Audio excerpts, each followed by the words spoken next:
Antes de darmos início à primeira palestra de hoje, chamo agora aqui no palco o presidente da FECEMA, senhor Roberto Adam, para que proceda à entrega dos certificados de filiação às novas filiadas da federação. Uma salva de palmas.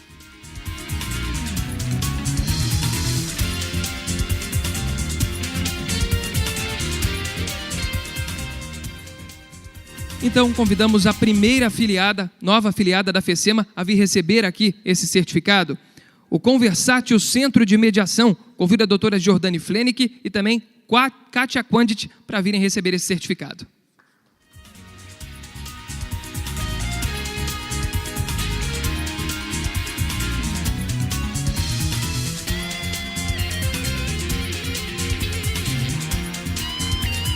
Uma salva de palmas.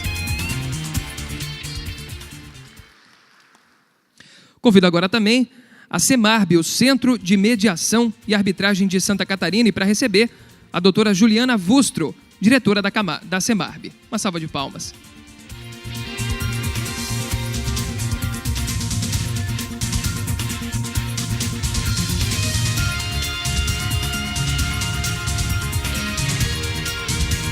Doutora Juliana recebe então o certificado de filiação da CEMARB e a FECEMA. Uma salva de palmas. Convido também a CAN-CDL, a Câmara de Arbitragem e Mediação da CDL de Palhoça, e para receber, representando a CAN-CDL, Lucas Vieira Macedo.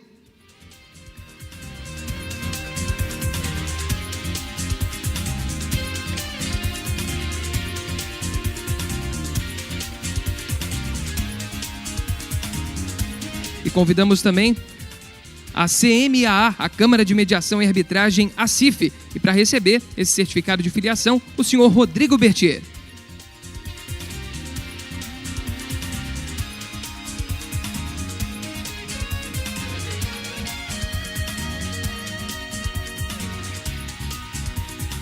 Então, a CMAA recebe agora o certificado de filiação à FECEMA, a Federação das Entidades de Mediação e Arbitragem de Santa Catarina. Uma salva de palmas. Parabéns, então, a todas as novas filiadas da FECEMA, Federação Catarinense das Entidades de Mediação e Arbitragem. E agora, vamos então dar início à primeira palestra desse segundo dia do 8º SECMASC, palestra intitulada Arbitragem Trabalhista. E para presidir a mesa dessa palestra, eu convido a doutora Jordane Flenick.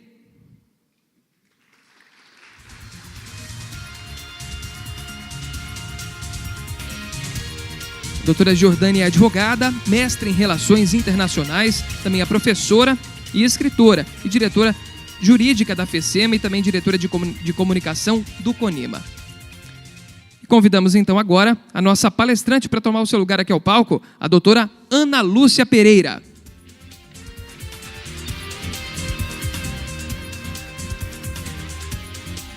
Também participaria desse debate o doutor Luciano Benetti Tim, porém, devido a um problema de última hora, ele ficou impossibilitado de comparecer. Mas garantimos que a doutora Ana Lúcia vai representá-lo com excelência.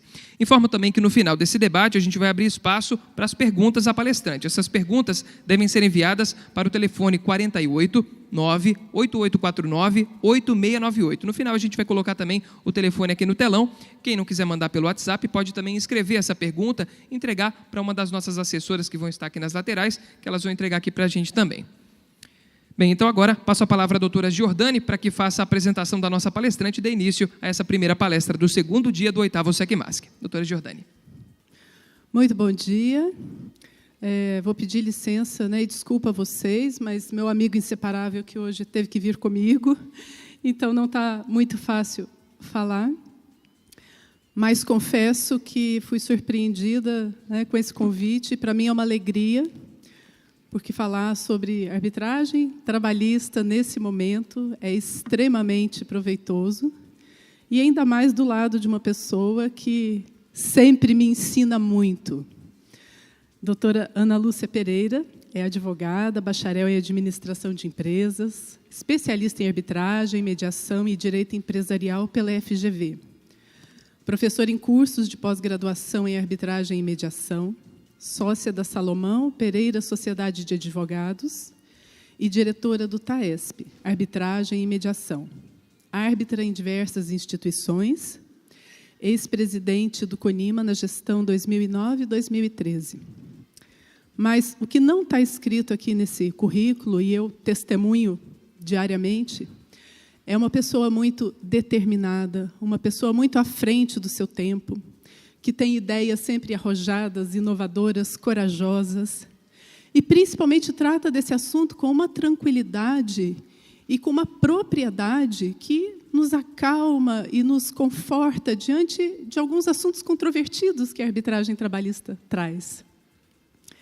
É uma pessoa que vem construindo, não só na área trabalhista, mas vem construindo o Instituto da Arbitragem, da Mediação, com muita dedicação, com muitos exemplos bons de como a gente deve ser no nosso dia a dia.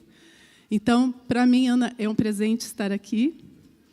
E quero convidar os associados do CONIMA, que nós criamos recentemente um comitê de arbitragem trabalhista, e agora estamos formando um grupo de estudos com a finalidade de trocar experiências e de realmente alavancar a arbitragem trabalhista em nosso país, sabendo que é um instituto que tem muito a oferecer nas relações de trabalho, de aprimorar a prestação da justiça, e que este é o momento da gente desenvolver e debater esse assunto. Então, não vou me prolongar mais, vou passar a palavra para a Ana, que, com certeza, hoje vai nos dar muitos conhecimentos. Bom dia, Ana. Bom, muito bom dia a todos. Primeiramente, é um prazer enorme estar aqui em Santa Catarina, Florianópolis, que realmente sempre nos recebeu bem. Ontem à noite, a Kátia estava me lembrando que eu tive a oportunidade de estar no primeiro Sesc Mac, e que estava um frio danado, o primeiro que a gente veio. Então, é uma honra e um prazer estar de volta, e em especial para falar de um assunto que eu gosto muito e que realmente é um desafio falar sobre ele. Em segundo lugar, Jordânia estava falando, o universo conspira.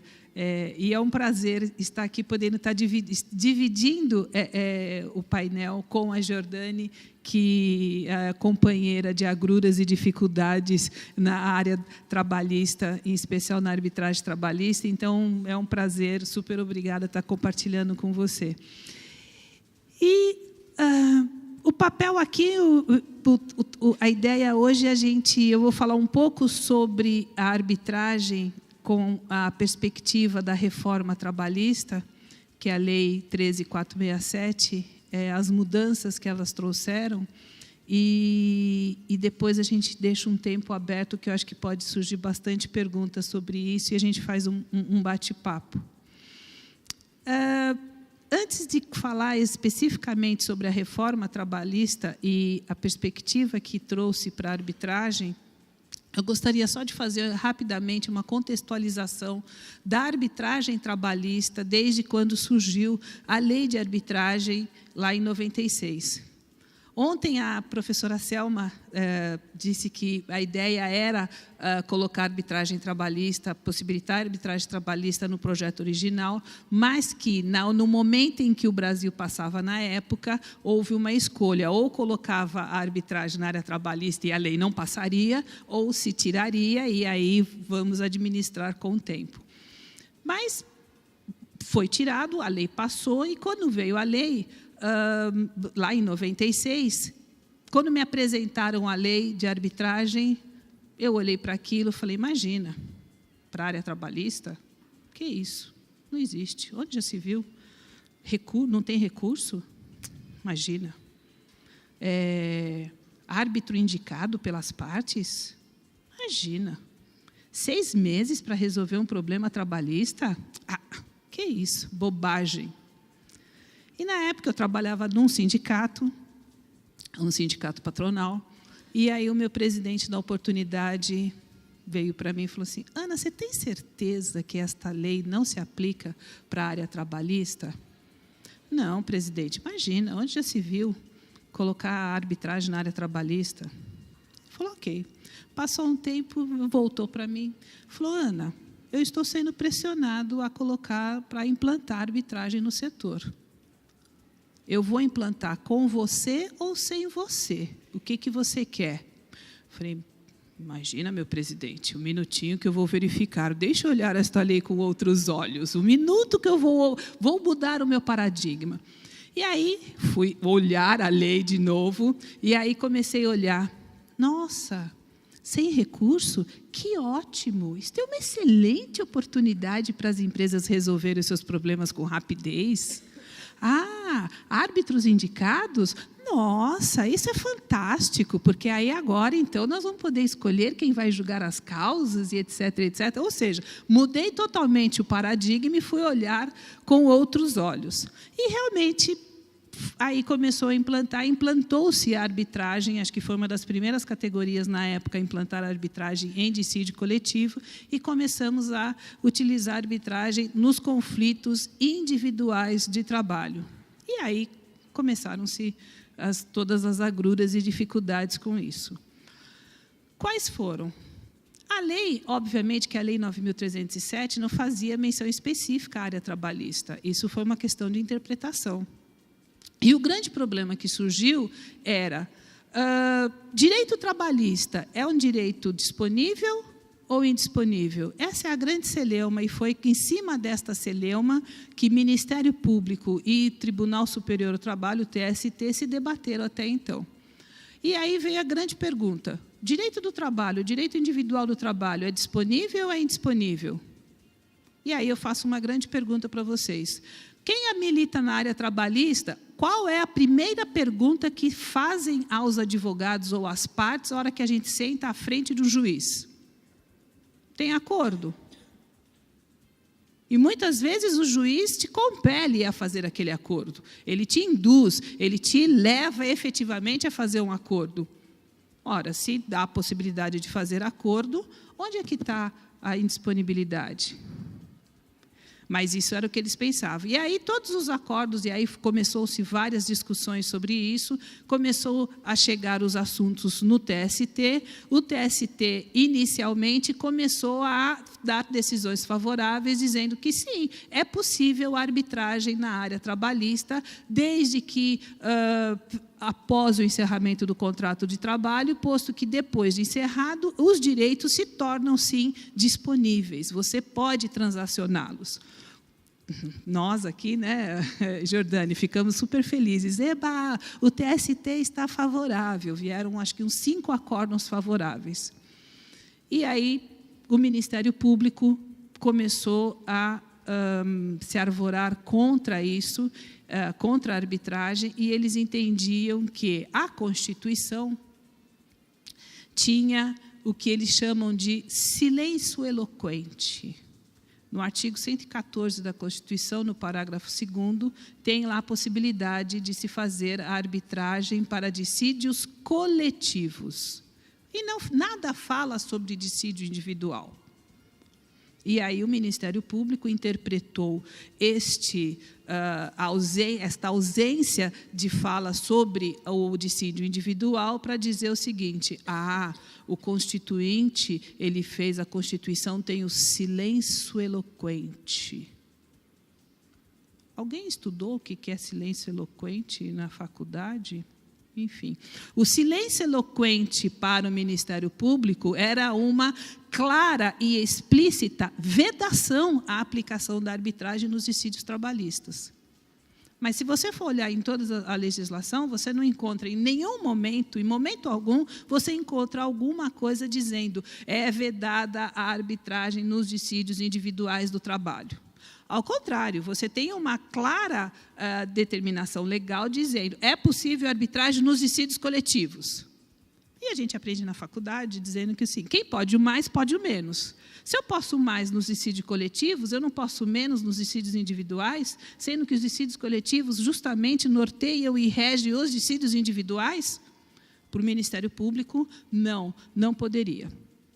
E aí, o que o Ministério Público começou a fazer? Isso daqui não funciona, isso daqui não anda para frente. Alguém...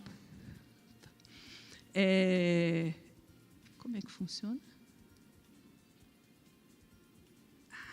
Muito bem, obrigada. Então, o que aconteceu? Havia uma razão também para que o Ministério Público ficasse muito enfurecido com a utilização da arbitragem. Como houve uma ampla expansão da arbitragem trabalhista, muita gente começou a usar a arbitragem trabalhista, as empresas começaram a utilizar a arbitragem trabalhista para substituir o sindicato, a homologação sindical. Então, aquela homologação sindical que até então era obrigatória e que necessária para poder liberar a FGTS, liberar seguro-desemprego, as empresas e os empregados começaram a passar pela arbitragem trabalhista como forma de substituição desta homologação sindical. Claro que isso trouxe a que eu chamo de assanha assassina, a ira assassina, tanto dos sindicatos, dos empregados, porque perdeu o controle sobre a categoria com isso, quanto do Ministério Público. E o que o Ministério Público começou a fazer? Começou, então, a ingressar com ações civis públicas contra as câmaras de arbitragem. E nessas ações civis públicas, o que eles faziam? Ou eles chamavam para um acordo, colocavam um valor de indenização altíssimo e obrigava, compelia, induzia, chantageava, de uma certa forma, as câmaras a fazerem acordo sob pena de serem condenados a uma multa, a uma indenização milionária. Muitas câmaras acabaram fazendo os acordos que chamam os termos de ajuste de conduta.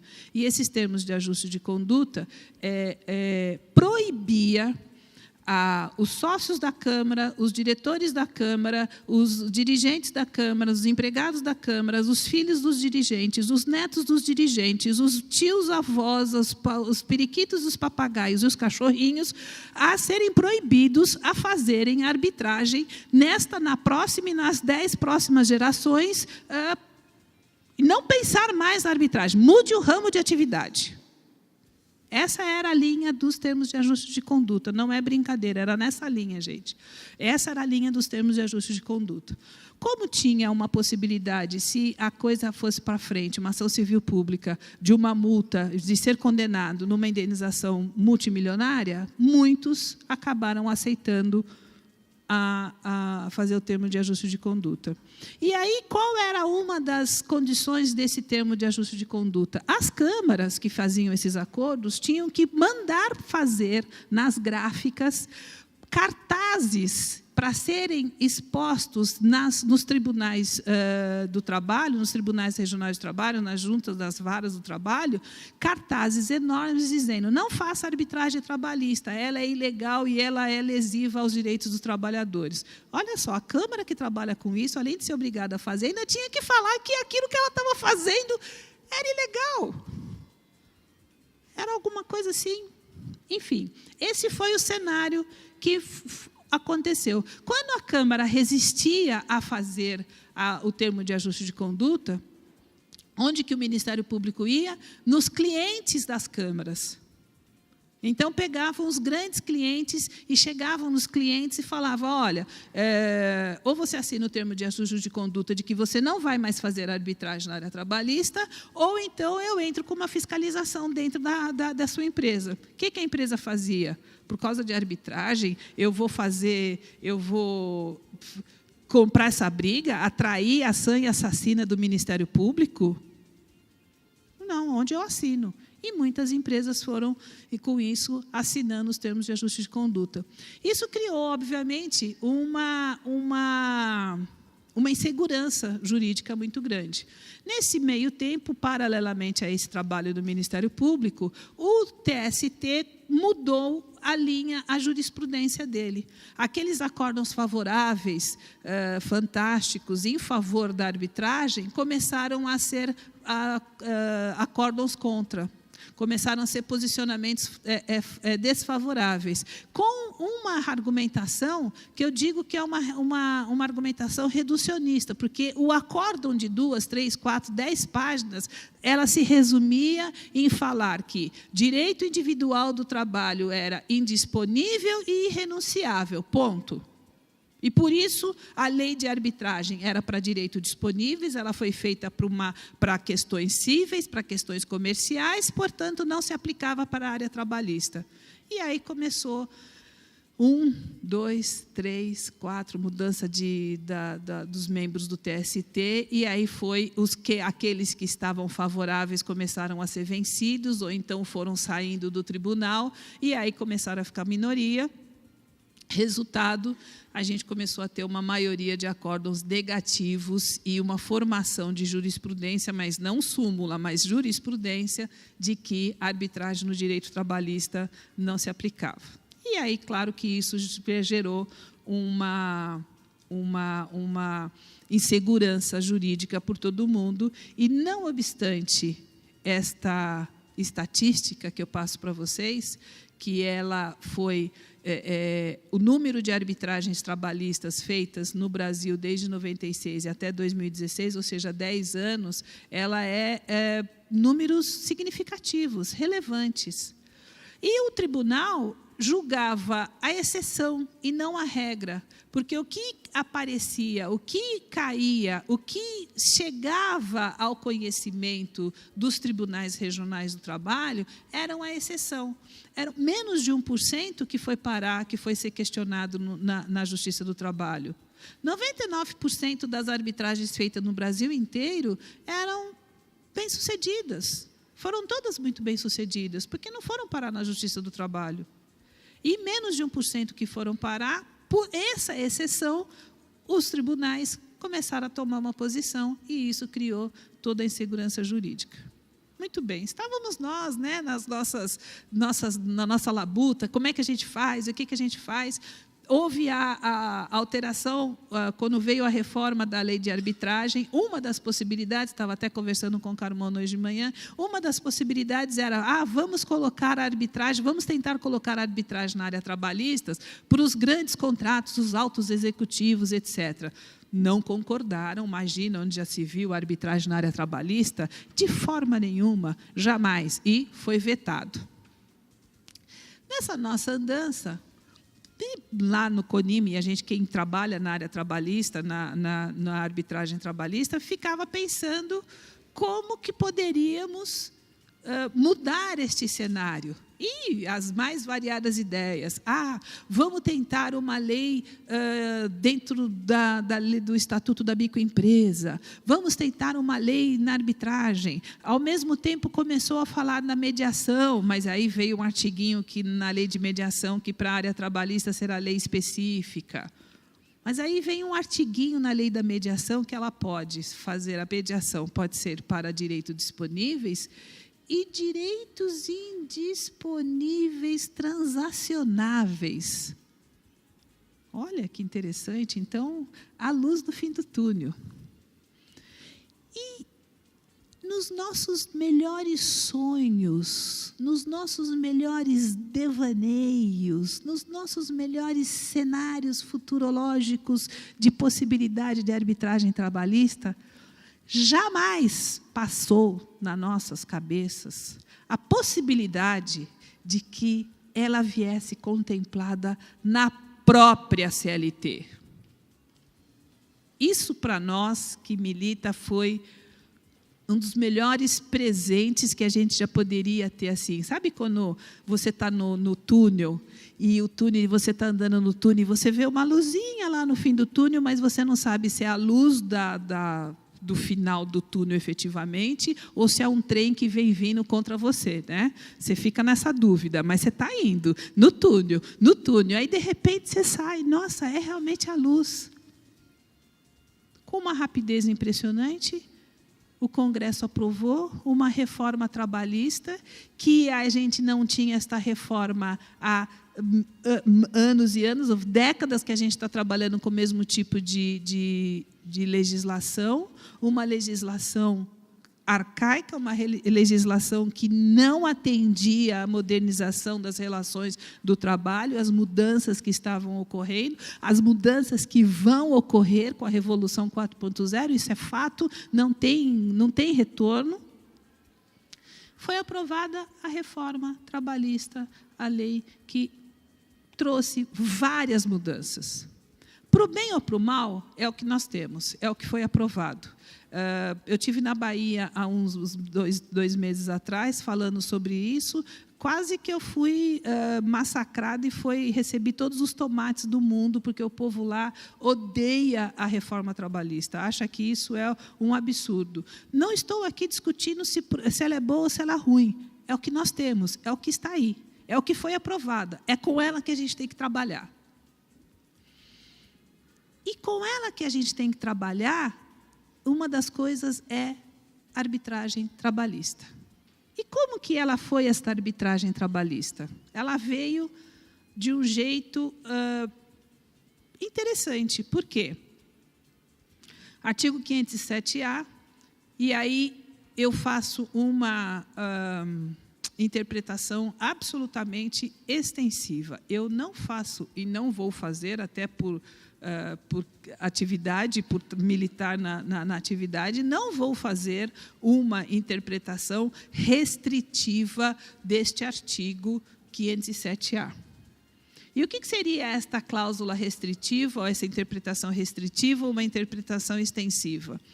O artigo, ele trouxe que, nos contratos individuais de trabalho, você pode colocar a arbitragem, você pode prever a arbitragem para contratos acima de 11.062, dá algo mais ou menos nesse valor, 11.062 para inserir cláusula compromissória.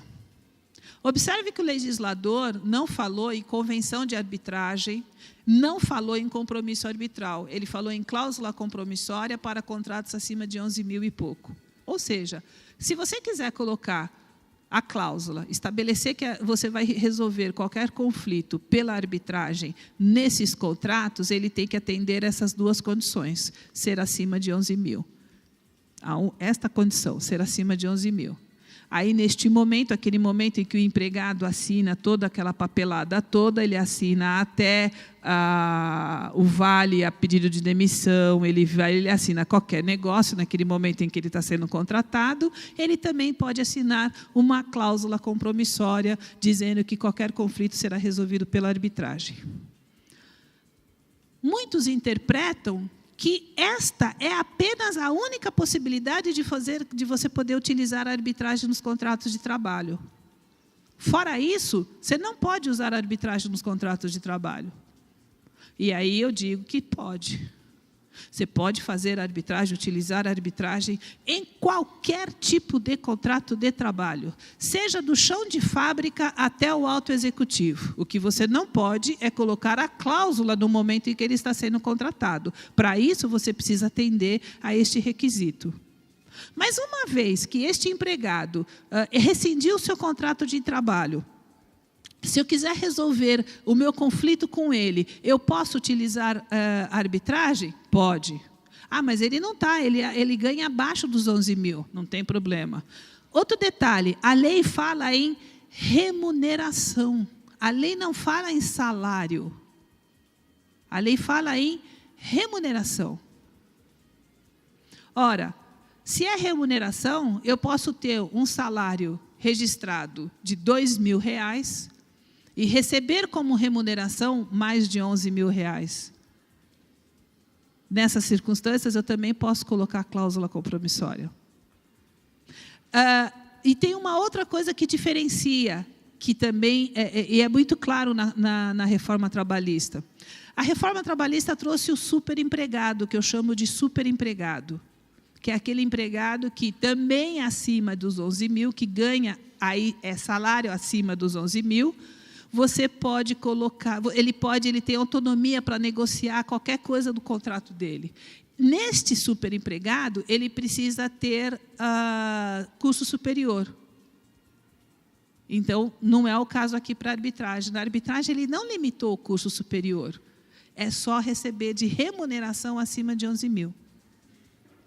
Então, compromisso arbitral, posso fazer arbitragem? Posso. Encerrei o contrato de trabalho, posso fazer arbitragem? Posso. Aí muitos me perguntam assim, mas para que eu vou colocar a arbitragem? Para que eu vou usar a arbitragem para resolver os contratos de trabalho? Pensem que a empresa, quem é que coloca, quem decide colocar a arbitragem nos contratos de trabalho? É o empregado? Não, não é o empregado. O empregado tem autonomia para falar, eu quero resolver o meu conflito com a empresa por meio de arbitragem. Você vai ter 1 em 1 milhão que vai ter esse discernimento, essa capacidade, ou vai ter este conhecimento claro do que seja arbitragem, como seja arbitragem, e que eu vou resolver meus questionamentos por arbitragem.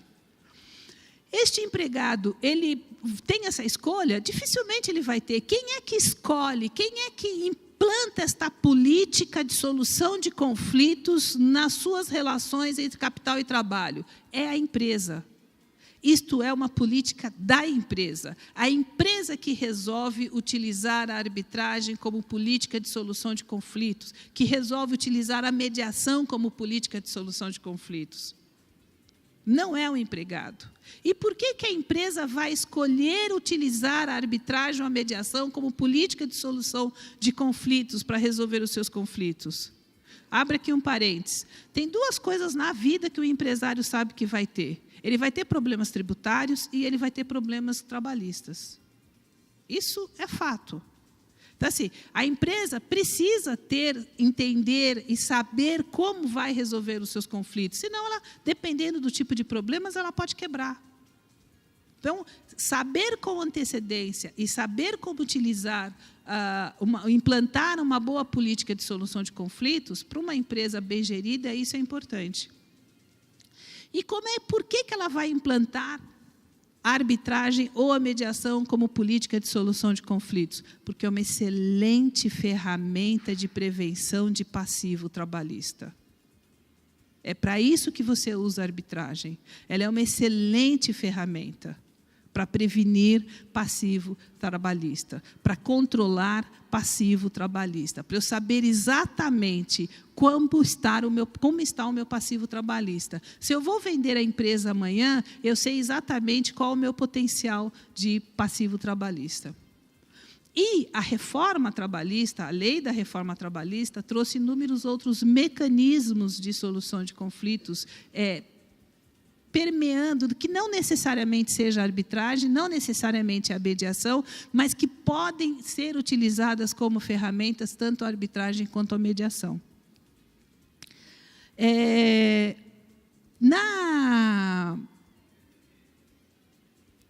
Você tem na lei, na reforma trabalhista, e aí é uma interpretação, uma inferência que você faz, que a gente faz com relação ao que trouxe a reforma trabalhista para o contexto das relações do trabalho. Quando a reforma trabalhista, quando a lei coloca que a convenção ou o acordo coletivo, ou seja, o negociado tem prevalência sobre o legislado, ela está dizendo tanta coisa em cima disso, gente. Então, assim, muita gente, os sindicatos em especial, estão todos furiosos porque a legislação, a reforma trabalhista, tirou deles a receita obrigatória das contribuições sindicais. E eles estão todos furiosos, estão todos perdidos, sem saber o que fazer. Todavia, eu entendo e analiso e interpreto que o legislador tirou com uma mão a obrigatoriedade da contribuição sindical, mas deu com outra inúmeras outras possibilidades. É uma questão de criatividade e de querer mostrar serviço, de trabalhar. Mas ele deu com uma outra mão inúmeras outras possibilidades. Quando ele fala que o negociado tem prevalência sobre o legislado, a primeira inferência que a gente pode fazer, e que eu quero ver como é que os tribunais vão se portar, é: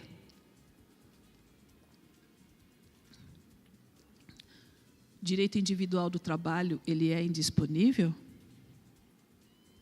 Quando a CLT fala que o negociado sobrepõe o legislado, eu estou dizendo que eu posso dispor de vários desses direitos. Se eu posso dispor de vários desses direitos, esta tese, esta este baluastre, este pilar que todos eles falam, que direito individual do trabalho é indisponível e irrenunciável, cai por terra. O irrenunciável, eu concordo.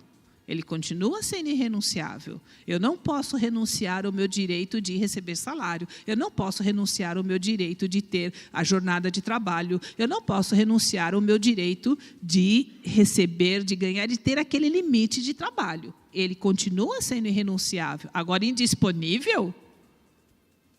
Quando a gente entra com uma ação trabalhista, que vocês que militam na área trabalhista, que você entra naquela petição que você coloca todos os direitos e mais um pouco, e dentro desses direitos que você faz em todos os seus pedidos, muitos deles são indisponíveis. Concorda? Na hora de fazer o acordo, o juiz vai olhar que dentre aqueles pedidos você tem algum direito indisponível e que também, então, não posso fazer acordo? Não. Entra no bolo. Eu faço acordo de tudo, inclusive os direitos indisponíveis que eventualmente possam estar contidos naqueles pedidos. Então, e com este artigo 611-A, que estabelece que o direito, que o negociado sobrepõe ao legislado, eu estou dizendo que o direito individual do trabalho ele é absolutamente disponível, desde que esteja estabelecido em acordo ou em convenção coletiva. Ok. Então, eu posso, se eu quiser dar mais segurança jurídica para as partes, para quem está envolvido, eu posso, então, estabelecer em acordo coletivo que os conflitos do contrato de trabalho daquela empresa ou daquele setor possam estar resolvidos por arbitragem em qualquer nível da pirâmide, em qualquer tipo de contrato de trabalho, inclusive independente do piso salarial, do piso estabelecido de 2 vezes o piso da Previdência. Se eu colocar isso em acordo coletivo, em convenção coletiva, eu supero isso. Então, mais uma razão para dizer que agora eu posso usar a arbitragem em qualquer nível da pirâmide, seja o chão de fábrica, seja o piso mais baixo, ou seja o alto executivo. Claro que eu tenho que obedecer às restrições vindas no 611-B, mas que não aplica, você vai ver o 611-B que é restritiva, e a diferença do que está lá, o 611-B é exaustiva. O 611-A, ele é exemplificativo. Portanto, posso perfeitamente colocar arbitragem. E aí eu faço uma relação de como é que está a ordem jurídica dos diplomas, dos documentos, da forma como você estabelece as suas relações. Antigamente, você tinha convenção coletiva, acordo coletivo, depois você tinha CLT e depois você tinha Constituição. Agora, a gente tem primeiro a CLT, que dá o norte geral. Depois você tem convenção coletiva e acordo coletivo, porque você pode, por meio desses instrumentos, estabelecerem coisas diferentes daquilo que está na CLT. Aí a gente tem ainda o superempregado, que é aquele que pode ainda mais do que está no acordo e na convenção, e depois é que vem, então, a Constituição Federal. Então, vocês percebem que houve uma inversão da forma, da ordem dos diplomas legais que a gente tem hoje. Esse superempregado, que ele é bem interessante, e eu faço uma diferença em relação ao que... E aí, a interpretação que a gente faz em relação ao 507-A, porque aqui você fala que é livre a estipulação, mesmo sem instrumento coletivo, desde que ele tenha salário mensal igual ou superior a 2 vezes e seja portador de diploma. Então, aqui percebam que a lei fala em salário, não fala em remuneração. Então, efetivamente, o superempregado precisa ganhar como salário 2 vezes o piso da Previdência, e não remuneração. Isso faz uma diferença, gente, brutal. No fringir dos ovos, a diferença é enorme. Uma outra questão que saiu da reforma trabalhista e que trouxe, e que traz e vai trazer uma mudança muito grande na questão da arbitragem, na utilização da arbitragem. Um dos grandes problemas que nós tínhamos antes da reforma trabalhista é que se utilizava a arbitragem para substituir a homologação sindical que era obrigatória a ser feita nos contratos de trabalho. Esta homologação, ela liberava o FGTS e liberava o seguro-desemprego. Como as câmaras, sem a homologação, substituíam a homologação, o que as câmaras tinham que fazer? Elas tinham que buscar uma liminar e mandado de segurança para poder ter autorização de liberar esse próprio FGTS e esse seguro-desemprego. Esta liminar e mandado de segurança você buscava na Justiça Federal, não na Justiça do Trabalho. Então, você tinha também um conflito de competência em relação que a Justiça Federal liberava a liminar e mandado de segurança para que as câmaras ou o árbitro liberasse FGTS e seguro-desemprego, e você batia lá na Justiça do Trabalho dizendo que a arbitragem não se aplicava aos contratos individuais de trabalho. Ou seja, celeuma, enfim, tudo complicado. Com a reforma trabalhista, o que aconteceu? Abriu, não há mais a obrigatoriedade e nem a necessidade de se homologar os contratos de trabalho. E aí eu ponho uma vírgula, salvo se isso não estiver em convenção coletiva, porque, negociado sob legislado, em convenção coletiva, as partes podem negociar que se mantenha esta homologação dos contratos de trabalho no sindicato profissional. Não havendo isso em convenção coletiva, regra geral, você não precisa mais homologar. Olha, se não precisa mais homologar, a arbitragem não é mais substituto desta homologação. O que é ótimo, o que, nossa, facilitou-me muito a utilização da arbitragem. Considerando que, e aí é uma política, e aí é uma interpretação muito minha, pessoal, e aí eu tenho divergências realmente no nosso grupo de trabalho, eu entendo que a arbitragem não pode ser submetida para resolver verbas rescisórias. Por que não? Verbas rescisórias, elas são direitos alimentares. É para o sustento do empregado.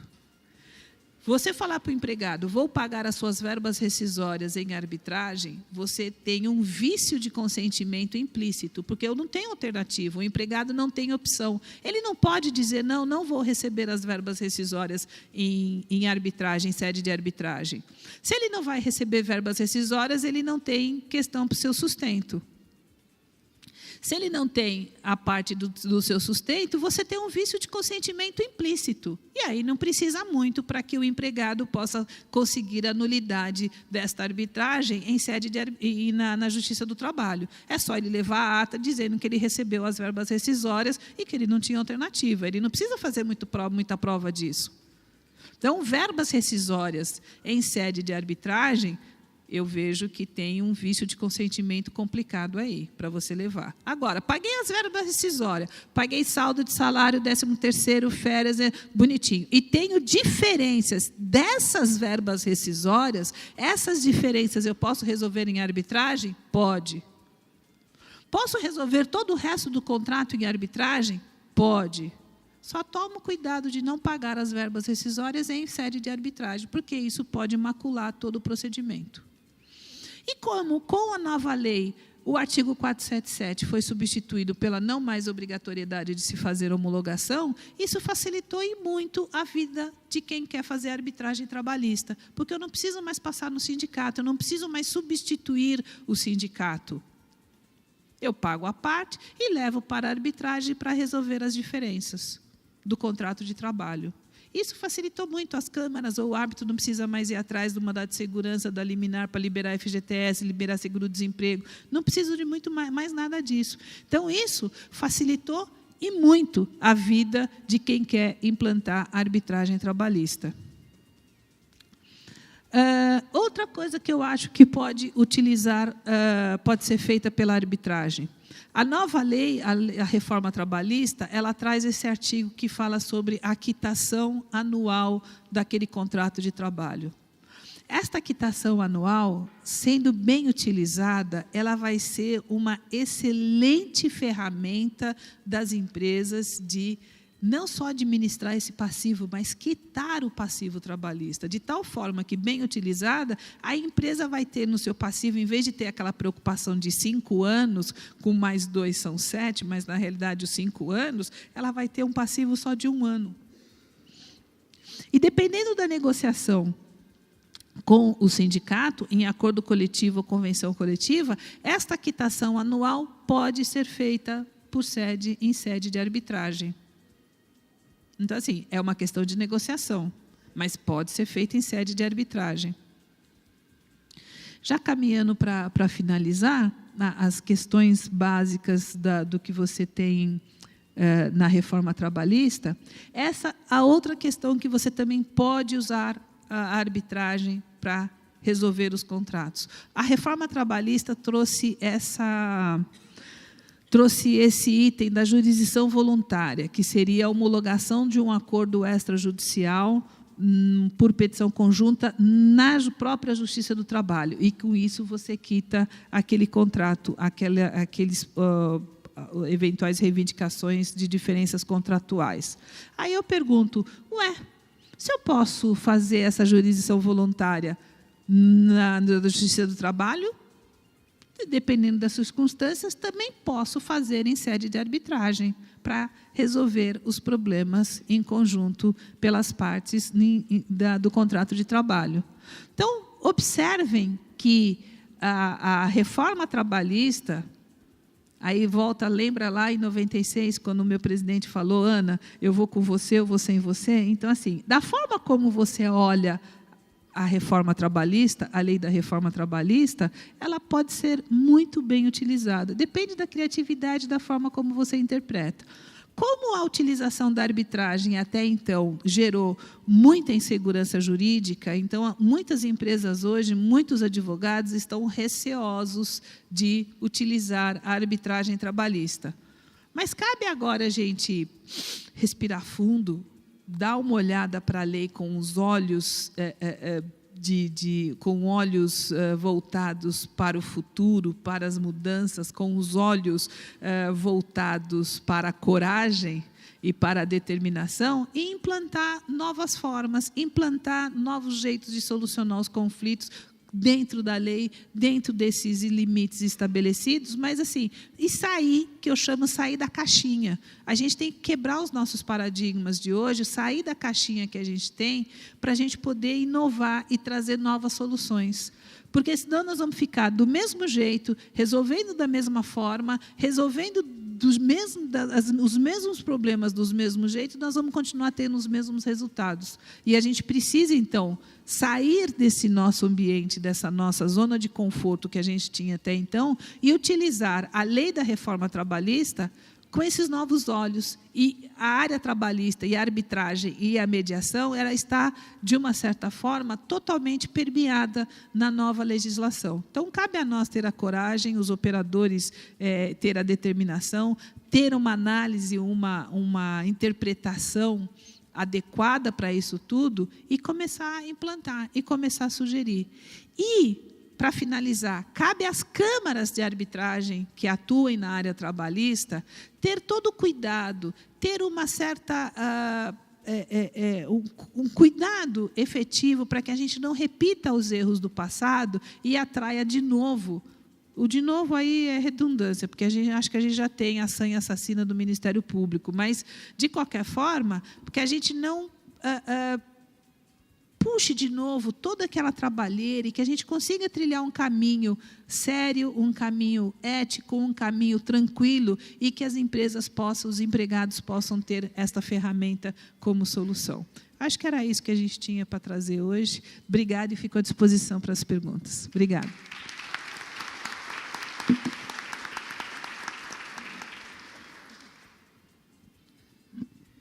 O que eu diria é que... Está funcionando? Uhum. Nós precisamos ver a arbitragem trabalhista com os olhos de Ana. E aí fica tudo fácil. Antes do Felipe começar a fazer as perguntas, eu quero fazer uma pergunta, Ana, que me trouxe uma dúvida em relação às verbas rescisórias.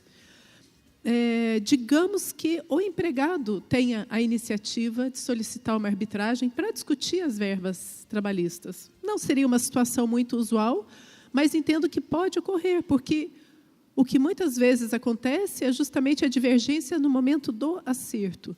Nesse caso, você entende também que não seria viável, mesmo com a iniciativa dele? Então, aí eu faria o seguinte: você vai ter essas verbas rescisórias, os pontos incontroversos. Os pontos incontroversos, tem dúvida sobre isso, sobre isso, sobre isso? Não, isso não tem, então paga. Então, e aquilo que a gente tem dúvida, vamos resolver na arbitragem. Iniciativa do empregado é o melhor dos mundos. Esse é o melhor cenário. Iniciativa do empregado, ele que tomou a iniciativa de procurar a Câmara e resolver as suas divergências pela arbitragem, cenário perfeito. Aí eu entendo que pode. Mas não o que for incontroverso. O que for incontroverso já paga. Aí o que for controverso resolve na arbitragem. Não vejo problema. Ótimo, obrigado. Agora eu passo para o Felipe fazer as perguntas. Bem, quem tiver perguntas, então, para a nossa palestrante, pode enviar para esse telefone que está no nosso telão, é o 489-8849-8698. Quem quiser também escrever a sua pergunta, entregar para uma das nossas assessoras aqui na lateral, também pode fazer dessa forma. Bem, a gente já tem uma primeira pergunta que é do Caio, ele é estudante de Direito e ele pergunta: com a nova legislação trabalhista, a arbitragem é mais vantajosa para ambas as partes? Nossa... eu não encararia como mais vantajosa. A arbitragem tem seus prós e seus contras, como a Justiça do Trabalho também tem os seus prós e os seus contras. A arbitragem, você tem que avaliar que a arbitragem ela vai ser muito mais rápida do que a Justiça do Trabalho, ela vai ser sigilosa em relação à Justiça do Trabalho. Então, assim, ela tem alguns pontos positivos em relação à Justiça do Trabalho, é uma questão de avaliar. Ela é melhor?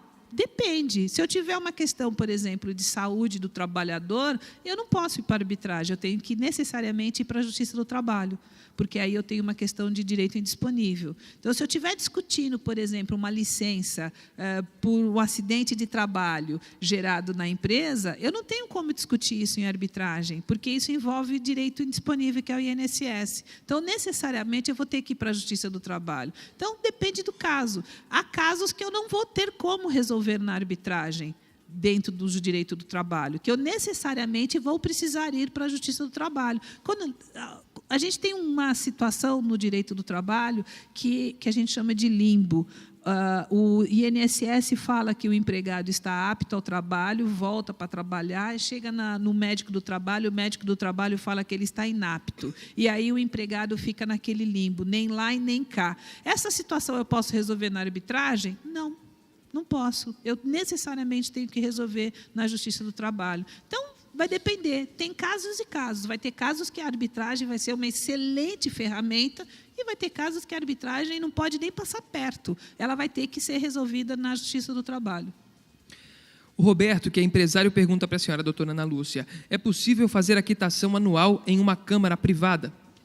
Desde que o sindicato concorde. Isso tem que estar submetido, tem que estar regulado no acordo coletivo. Se o sindicato dos empregados, porque a lei é clara, ela tem que ter assistência do sindicato dos empregados. Então, se o sindicato dos empregados fizer disso uma prestação de serviço dele, por exemplo, sem nenhum problema, pode fazer a quitação anual numa câmara privada. Bem, tem mais uma pergunta aqui. A pessoa não se identificou, ela pergunta: gostaria de parabenizar a palestra e, em relação às custas do processo, compensa para o empregador utilizar a arbitragem ou a mediação? Depende. Depende do tipo de conflito. Imagine que você tenha um conflito de assédio moral. Assédio moral é uma das situações mais complexas de você fazer a prova disso num ambiente de justiça do trabalho.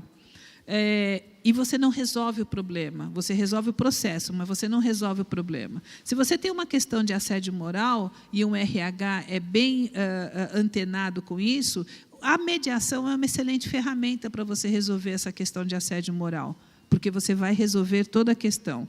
Aí, é uma questão de você querer resolver o problema. O custo aí é o de menos. Se for uma questão monetária, questão de dinheiro, questão de realmente valores patrimoniais, aí eu recomendo que vá para a arbitragem. Aí a pergunta, as custas compensa? No final compensa, porque você vai deixar de ter uma série de custos que na Justiça do Trabalho você tem, e na arbitragem você não vai ter. Então, o custo que você paga do procedimento compensa. E aí eu quero aproveitar e quebrar um mito que tem aqui, que normalmente se tem um mito, que é o seguinte: a arbitragem trabalhista não se aplica porque ela é muito cara. A referência que se faz com a arbitragem cíveis não se aplica na arbitragem trabalhista. Ontem a Selma trouxe aqui uma coisa que ela falou o seguinte: a arbitragem são microsistemas. E eu achei muito legal a fala dela, porque se aplica perfeitamente no caso da arbitragem trabalhista. Ela é diferente da arbitragem cível e tem custos muito diferentes da arbitragem cível. Muito diferentes. Não se compara os custos da arbitragem trabalhista com os custos da arbitragem cível. Claro que eu estou falando na média geral. Na média, mesmo nos altos contratos de executivos, o custo da arbitragem trabalhista vai ser diferente do custo da cível. Então, não se compara esses custos. O custo de uma arbitragem trabalhista compensa para a empresa? Sim, compensa, porque ela vai usar a arbitragem como prevenção de passivo, como prevenção dessas oportunidades, e este custo vai ser muito menor do que o custo da Justiça do Trabalho. Ana, só um minutinho, só complementando, mas geralmente quem paga esses custos são as empresas, né? E assim, eu nem falo geralmente, assim, é a empresa que paga o custo da arbitragem trabalhista. O empregado não tem esse custo. E isso, você vai falar, onde está escrito isso? Usos e costumes. Esse é usos e costumes de aplicação da arbitragem trabalhista. Quem paga os custos é a empresa. A não ser nos autos executivos, que aí a negociação é outra, mas que, via de regra, 90% das vezes também quem paga é a empresa. Bem, para encerrar então essa rodada de perguntas, temos mais uma pergunta de uma acadêmica de Direito que trabalha com assistência social. Ela pergunta: caso as verbas rescisórias sejam resolvidas na arbitragem e se alegue vício de consentimento, o proferimento pode ser anulado? Pode.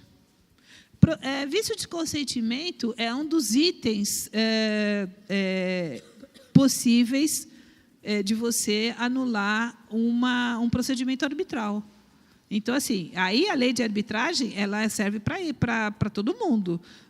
E um dos itens que você pode anular um procedimento arbitral é o vício de consentimento. Se o empregado leva lá a ata da audiência dizendo, olha, eu recebi as verbas rescisórias em arbitragem, qual a opção que ele tinha? Ele teve a opção de receber essas verbas rescisórias de outra forma? Não tinha. Se ele não teve essa opção, e verbas rescisórias são verbas alimentares para o sustento direto dele, ele não tinha opção, então, aí não é possível de nulidade, sim. E aí não precisa muito, né? Bateu na Justiça do Trabalho, bateu a arbitragem na Justiça do Trabalho até então, é nula. Agora é que nós vamos começar a ver como que a Justiça do Trabalho vai se portar e vai receber essas novas arbitragens trabalhistas sobre este novo cenário, sobre essa nova roupagem da reforma trabalhista. A gente ainda não tem essa ideia. Nós temos tem uma ação civil pública no TST que já está correndo, que o TST já teve a oportunidade de se manifestar depois da lei da reforma trabalhista, mas foi uma decisão monocrática, e eles já falaram que não, a arbitragem continua não valendo para os outros contratos, só nas condições da CLT. Mas foi uma decisão monocrática, nós estamos na briga ainda. Então, não vai demorar muito tempo, nós vamos começar a saber como é que o TST vai olhar este cenário. E só acrescentando, Ana, justamente para tentar evitar esse tipo de situação de anulação de procedimentos, de não homologação de acordos, o CONIMA recentemente atualizou o norteador das boas práticas trabalhistas, está disponível lá no site. E o que a gente sempre tem conversado, né, é que quando é uma arbitragem bem feita, quando é uma conciliação, uma mediação bem conduzida, ela nunca vai ser discutida, ela nunca vai ser recusada. Então, para que as câmaras tenham esse cuidado, que realmente elas tomem, né, todas as precauções no sentido de fazer o procedimento correto, é só isso. Até porque, saindo desse acordo ou dessa arbitragem insatisfeitos, patrão e empregado, nenhum dos dois vai querer questionar ou se recusar a cumprir. Então, deem uma olhada nesse norteador, tem sugestões ali bem interessantes. Bem, agora convido então a presidente da mesa, a doutora Jordane Flenick, a entregar à nossa palestrante um presente e também o certificado de participação no 8º SECMASC. Uma salva de palmas.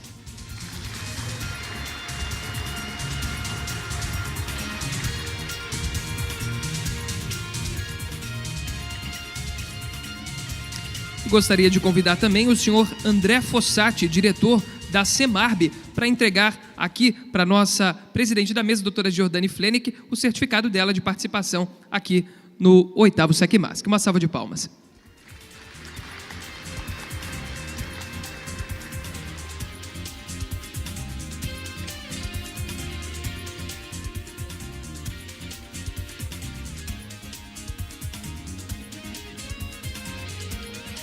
Bem, então agradecemos a palestra da doutora Ana Lúcia Pereira e também da nossa presidente de mesa, a doutora Jordane Flenick. E antes de que elas desçam aqui do palco, quero informar que a gente vai fazer agora o sorteio de um livro, o Compêndio de Sentenças Arbitrais de Santa Catarina, publicação inédita feita pela FECEMA aqui no Estado. E a gente vai sortear esse número. Eu vou pedir para a doutora Ana Lúcia ficar aqui só mais um momento, doutora, para a senhora falar o número para a gente, de 1 a 160. E o número que a senhora falar, aqui pela nossa lista de presença, vai ser o ganhador desse livro. Se a pessoa desse número não estiver aqui, o número sequente vai ser o ganhador. 85. 85. Vamos ver então quem é o 85. O Marcelo Mesquita. Marcelo Mesquita se encontra aqui. O próximo, então, 86. Vai falar outro? Outro número? 133. 133. Vamos ver quem que é o 133.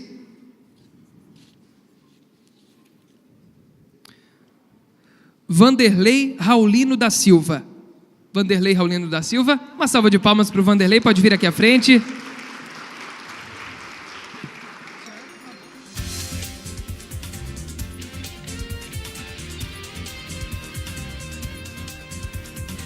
Lembro também que esse livro, o Compêndio de Sentenças Arbitrais aqui de Santa Catarina, publicado pela FECEMA, está à disposição na nossa recepção. Quem tiver interesse em adquiri-lo com um valor bem acessível, pode adquirir aqui com as nossas recepcionistas. Então, parabéns aqui ao Vanderlei, que recebe da nossa palestrante, doutora Ana, esse livro. Uma salva de palmas.